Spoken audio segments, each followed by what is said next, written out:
का प्रसंग स्वामी जी महाराज ने शुरू किया है। कल राज्य की व्यवस्था वर्णन की थी। ऐसे अयोध्या राज्य को, अवध को, जहाँ वध न हो वह अवध, जहाँ आपस में कोई वैर विरोध न हो वह अवध।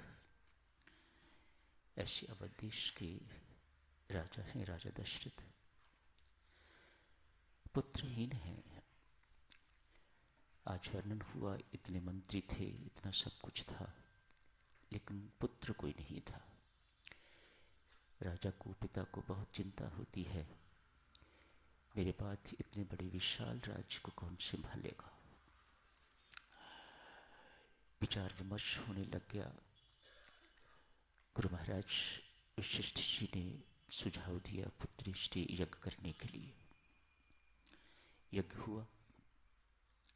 श्रृंगी ऋषि बुलाए गए, अन्य ऋषि मुनि बुलाए गए। यज्ञशाला तैयार हुई, यज्ञ हुआ।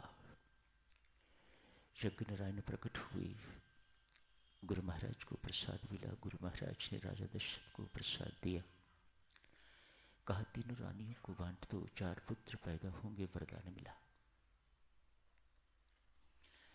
राजा दशरथ ने प्रसाद के 2 भाग किए। एक भाग महारानी कुशल्या को दिया। शेष जो आधा बचा उसके 2 भाग किए, एक कैकेयी को दिया। शेष आधा बचा उसके 2 भाग किए साधुजनों।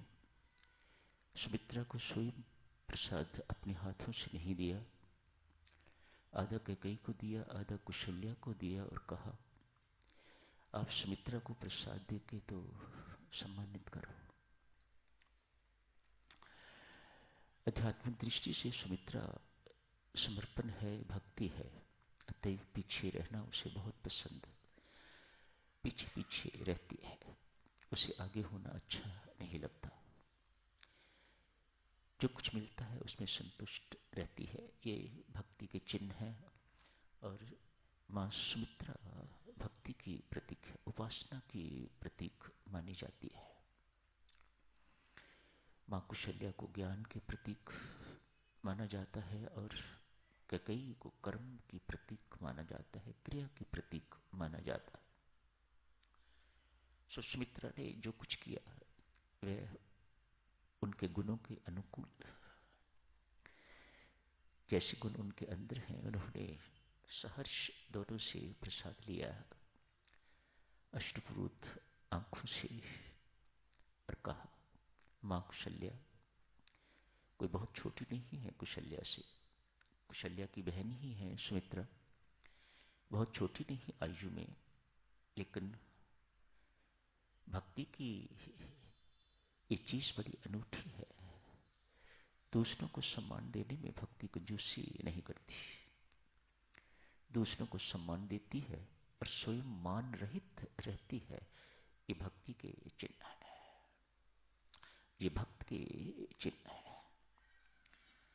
मां कुशल्या, मां कैकेयी दोनों को मां कह के संबोधित करती है। यदि मेरे घर 2 पुत्र हुए तो मैं एक को आपकी सेवा में और दूसरे को कैकेयी की सेवा में दे दूंगी। समर्पण की पराकाष्ठा सुमित्रा ऐसा ही किया।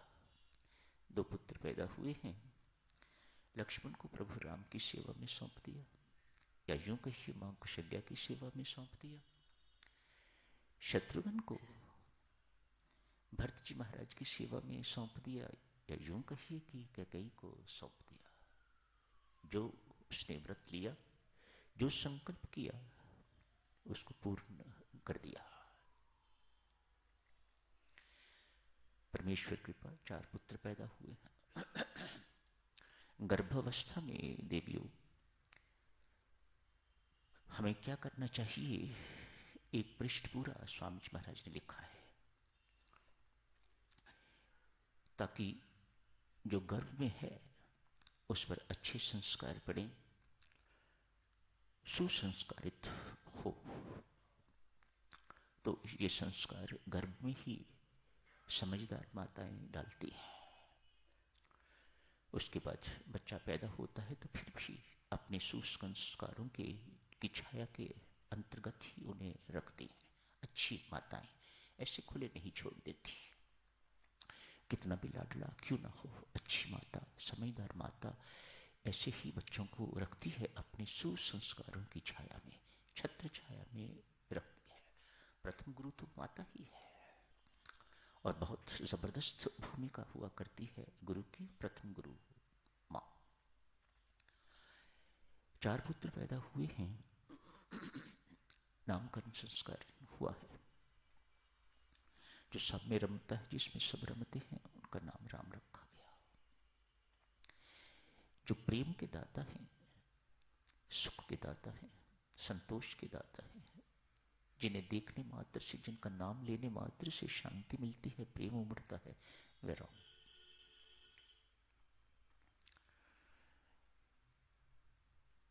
दृष्टिनंदन राम से पहले साधुजनों, इनका नाम राम रखने से पहले महर्षि वशिष्ठ को इस नाम की महिमा का बहुत ज्ञान था। तभी उन्होंने दशरथ के पुत्र राम का नाम राम रखा। लक्ष्मण, जिसका लक्ष्य सिर्फ राम है, वह लक्ष्मण। जिसके अंदर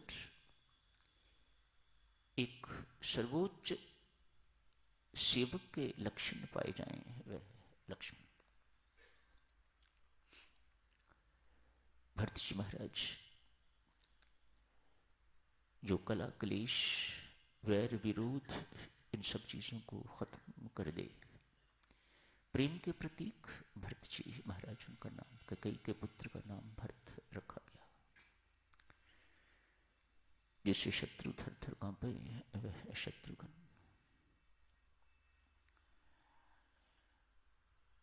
बड़े हो गए हैं, 6 वर्ष के यज्ञ पवित्र इत्यादि सेरेमनी हुई है, गुरु के हवाले हो गए, शिक्षा दीक्षा संपन्न हुई, जो अवस्था में प्रवेश कर गए, विवाह योग्य हो गए हैं मेरे पुत्र। माता पिता को ये चिंताएं देवियों सज्जनों कभी खत्म नहीं होती। वे चाहे दशरथ है, चाहे हम जैसे